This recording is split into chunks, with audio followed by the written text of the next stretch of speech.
Okey, korang nakkan satu kejutan daripada CF Moto guys. Ini dia CF Moto 1000 MTX yang baru saja dipertontonkan hari tu daripada ICMA guys. Yang ni sekarang ni kita tengok dia depan-depan mata guys. Berkapasiti enjin 946.2 cc, 111 horsepower dengan 105 Nm of torque guys. Dia didatangkan sekali dengan kaliper Brembo, kaliper brake Brembo, 4 piston dekat depan. So dia datang dengan disc brake berkembar guys, kiri, kanan dan belakang. Dia guna kaliper brake Brembo juga, tapi 2 piston di belakang. Sila komen ke bawah, korang tag and post, korang bodek orang. Okey, Apa harga yang korang nak untuk kita tengok sikit konsol meter dia. Dia datang sekali dengan ni damper. Oh, dia tak ada kunci lah, kita tak boleh tengok dia punya meter dia macam mana. Dan monoshock dia prelock, jadi by KYB lah, monoshock. Dan suspension hadapan dia by KYB. Okay, windshield dia dia manual adjustable lah kan. Manual. Dia pusing-pusing je, pusing, turun, naik. Macam tu je, turun, naik. Windshield dia. Ni look depan dia macam ni kan.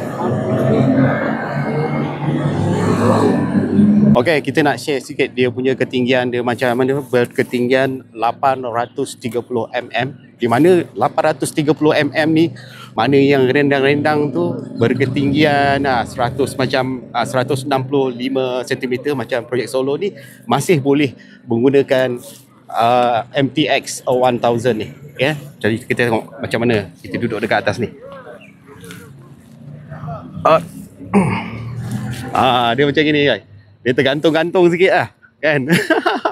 Dia boleh turunkan lagi dari segi ketinggian dia. Travel dia boleh turun lagi untuk yang mana rendah tu, boleh pergi ke 830 mm ke bawah. Alright, itulah guys.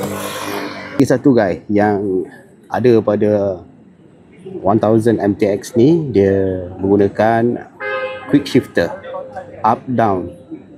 So tak ada masalah guys untuk tunggangan yang lebih agresif tanpa menarik clutch. Up down quick shifter.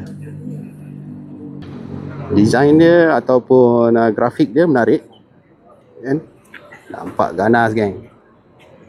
Dia ada camouflage punya grafik. Tapi sekali tengok, kalau kita tengok daripada tepi ni, korang perasan tak? Dia seolah-olah macam enjin boxer kan. Tapi bukan. Yang tu adalah kedudukan tangki dia.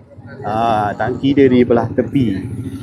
So enjin dia macam inilah. Jadi kau rasa macam mana guys dengan look dia yang nampak ganas ni kan? Tapi tak tahu bila akan masuk Malaysia. Korang rasa kalau masuk Malaysia berapa ni guys So korang tunggu je lah maybe next year atau bila-bila nanti kita akan tengok lah berapa dia punya harga nanti. Okay, bye bye.